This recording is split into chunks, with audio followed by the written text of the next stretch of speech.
امام اعظم رحمت الله علیه میگه یک همسایه یهودی داشت. اون یهودی میگه دایم حضرت همین تحقیر میکرد، بعد میگه آزارش میداد. یک روز اومد میگه در حضرت امام اعظم زد. حضرت تو میگه خیست اومد دروازه شروع کرد. او چی میگه؟ او نمیگه. دروازه زده سوده اومد میگه چی میگه؟ نمیگه. او اصلا میگه کاش اومد. یه کوشش نکرد. و در اون خونه شما میگه بود دوباره دروازه زد. او اومد چی میگه؟ نمیگه. او حضرت میگه کاش اومد. سین بار زد دروازه شد. او حضرت کاش اومد چی میگه؟ او چند سوال دارم. از که معظم اگر بدون سوالات جواب میده. او چه سوالا؟ او یکم سوال همه که نجاست چی مزه دارد بود؟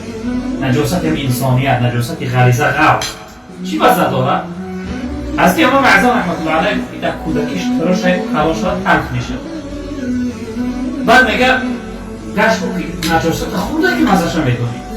امام اعظم حضرت نخوردم و ایروی تجربه یعنی مثلا متخصصا و انسان‌های عالمی که مثلا باید سر کار دارن اما گفتن که چنین نمازش و گفت دویم سوال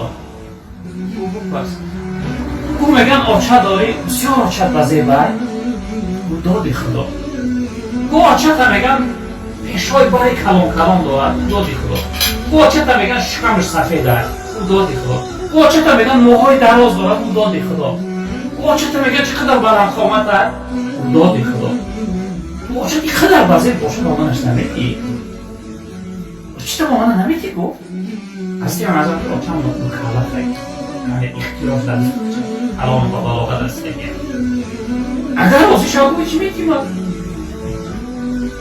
بعد حضرت میگه ای دروازه سی درون خونش درون دارمد همین لحظه بگه مردم جمع زدابتن دازی دروازه است که این حضرت که بدبخت هم چی سوال ها داده است چی چیز میپرسن و صبر حضرت هم ببینه میگه حضرت ای دروازه درون خونه دارمد همین حالت اون یهودیه میگه سرش این گردنش جدا شد و پرید میگه که شمشیر زد کرد گردنش سر میگه ای پن جدا شد دور پرید افتاد بعد مردم فریاد گفت حضرت واقعی چی حادثه چی واقعیش میشه حضرت میگه دروازه بر آمده گفت که این شمشیر صبر من بود گردنی را ای پنش جدا کرد شمشیر صبر من بود سری را ای پنش جدا کرد در همه حالت سختی و سخنهای قبیح که بعدی من صبر کردم شمشیر صبر من بود سری را ای پنش برای همین ما و شما هم باشیم در همه حالت اگر صبر کننده شد با فایده بینیم بود